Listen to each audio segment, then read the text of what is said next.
हम लोग के बीच में क्या कहें, हमारे सब टीम है, आदरणीय हरिश्चंद्र जी हम क्यों बुलवा रहे हैं। ये बात कहना चाहता हूँ कि जिस तरह का कार्यक्रम है दीक्षा समाज, जब मैं दीक्षा भूमि नागपुर में गया था तो मैंने क्या देखा। मैंने 2-3 बार आंदोलन में गया था और उस आंदोलन में यही वक्त है, मैं 14 को पहुंच चुका था। तो दीक्षा भूमि में जब जा रहा हूँ तो मेरे भी होश उड़ गए, ज्ञान की जो कपाटी है वो खुल गए। क्या खुला? वहां अगर आप जाएंगे उस ग्राउंड में तो सबसे ज्यादा किताबों का मेला है। वो मैंने कहा यही बात है, ये जो दीक्षा भूमि है ये ज्ञान की चिंगारी पैदा करती है। तो मैंने इसलिए देखा कि दलित समाज आखिरकार इतना होशियार क्यों हो गया। मैं देहाती भाषा होशियार होगा, ज्ञानी क्यों हो गया? इसलिए ज्ञानी हो गया कि ज्ञान अंधविश्वासी ज्ञान के खिलाफ वैज्ञानिक ज्ञान टकराया और वो था दीक्षा भूमि से जो चिंगारी निकले थे, ज्ञान की चिंगारी। वो ज्ञान की चिंगारी जो अध्यात्म पर आधारित ज्ञान था, उससे टकरा करके उसने ज्ञान, वैज्ञानिक ज्ञान पैदा कर दिया। इसलिए उस बुद्ध के जो विचार है वो विचार आज दुनिया के अंदर वैज्ञानिक विचार के रूप में देखते हैं। इसलिए उसने हमारे अंदर जो अंधविश्वास पर आधारित लोग होते हैं, उनके जो ज्ञान होते हैं वो निश्चित ही उनके ज्ञान हमेशा ही अंधभक्ति पैदा करते हैं, हमेशा ही लोगों को गुलाम बनाते हैं। अंधभक्ति क्या पता, किसी के प्रति आस्था जो होती है वो आस्था हमेशा गुलाम बनाती है। जनक के अंधविश्वास और आस्था समाज में किसी के मेरे प्रति अगर हो जाए तो आपकी जो मानसिकता है, आप भले पकते रहे कि बहुत मैं बात कर रहा हूं, लेकिन इस तरीके से जो अंधविश्वास पर आधारित आस्था जो बन जाती है, तर्क करने की क्षमता बढ़ जाती है, आस्था पैदा हो जाती है। तो आप कहें कि मैं बहुत बहुत धर्मी हूं, लेकिन कहीं न कहीं आप भी वही अंधविश्वास के अंदर आप भी चले जाते हैं और धीरे धीरे कोई भी विचार जब अंधविश्वास अख्तियार कर लेता है तो वो भी जो आज नए विचार के रूप में पैदा हुआ, कल वो विचार रूढ़िवादी विचार में तब्दील हो जाता है। इसी क्रम में दुनिया के ज्ञान पैदा हुए। वो कल चाहे जैसा भी ज्ञान हो, लेकिन किसी भी ज्ञान की सीमा है और किसी भी वस्तु के अवस्था की भी सीमा है। ज्ञान भी बदलता है, ऐसा नहीं है। कल कट जाता था तो गरीब आदमी क्या करता है, राखी पानी बांध लो, फिट हो जाएगा बीमारी। आज राखी पानी बांध देगा तो टेटनस हो जाएगा। यानी ज्ञान वो बता रहा है। कैसे जब वैज्ञानिक ज्ञान बना तो जो अंधविश्वास पर आधारित ज्ञान है वो ज्ञान पास हो गया, कालातीत हो गया। इस तरह से ज्ञान हमेशा ही नए का पुराने के साथ, पुराने का नए के साथ जो द्वंद्व है, वही द्वंद्व, वही संघर्ष नए विचार का सैलाब पैदा करता है, जो एक नया समाज स्थापित करता। कौन करेगा? मैं ज्यादा नहीं बोलना चाहता। एक बात उन्होंने कहा अरविंद मूर्ति जी की, समुद्र का पानी कभी भी, जो समुद्र का जो पानी है, चलते पानी का उन्होंने जिक्र किया। गतिमान पानी, बड़ा पानी, गतिमान पानी की बड़ी आपने वो दिया, उसका क्या नाम है कि मैंने उसकी बड़ी मैंने हाँ ठीक है। लेकिन जो इकट्ठा जो पानी होता है उसमें करंट नहीं पैदा होता है। इस बात को जानिएगा, क्योंकि मैं साइंस का स्टूडेंट रहा था। एनटीपीसी के हम मंत्री से भी ज्यादा जानकार हमारे, अब इससे जानकार पूरे भारत में कोई नहीं था। नेशनल थर्मल पावर वो जो बनता है, उस पर पानी गिराया जाता है तब करंट बनता है। खाली पानी को जमावड़ा कर दीजिएगा तो उससे नहीं, जमावड़ा तो बहुत पानी, उससे बिजली बनेगा। इसलिए जो करंट जो विचार होता है, जो विचार तरंग पैदा कर सके, जो विचार समाज के बदलाव में इतिहास बना सके, वो विचार है स्थापित करता है दुनिया में। मैं बहुत नहीं कुछ कहना चाहता, बहुत है, लेकिन मैं हमारे मुख्य अतिथि बैठे हैं इनके सामने बहुत कुछ नहीं सुनाना चाहता। फिर भी इसलिए कि कल हम रहेंगे कि ना रहेंगे, मेरी बात अगर सुने रहेंगे तो इतिहास में अपने मन में लाभ, इसलिए बोलना, बोलने के लिए रोज बोलता। हमारे साथी बैठे हैं, उनके सामने बोलना मैं अपने को बड़ा छोटा समझ रहा हूँ, इसलिए जीवन समर्पित कर दिया।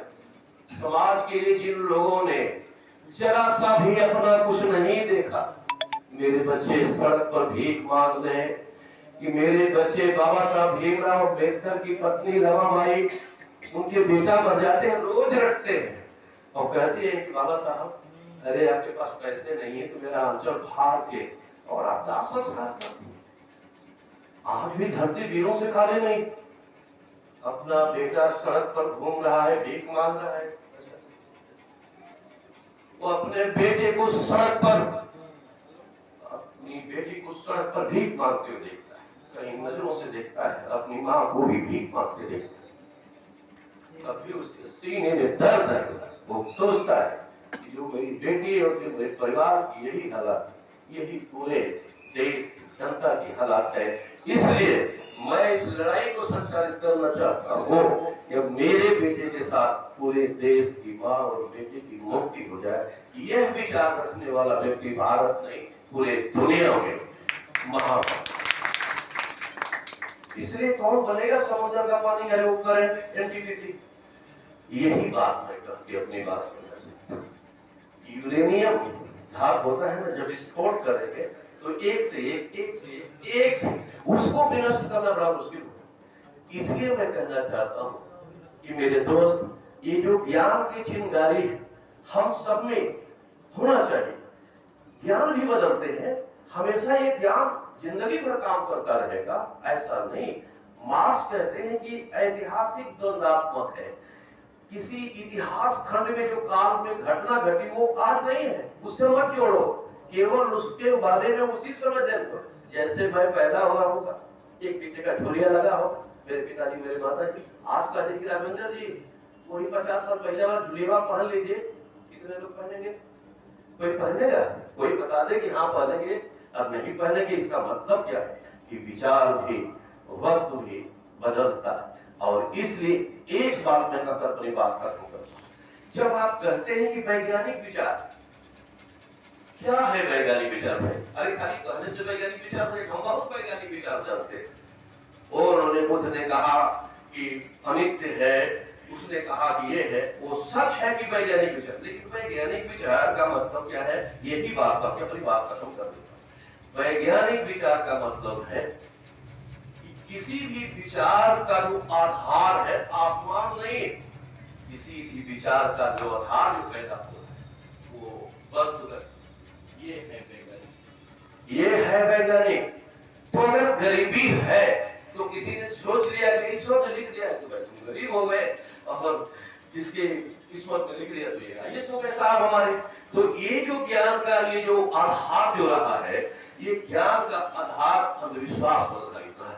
लेकिन ज्ञान का आधार क्या है? वो वस्तुगत है, वो बिना ठोस का ज्ञान पैदा नहीं। इसलिए मार्क्स ने क्या कहा, all are idea product, all are idea product to all material condition।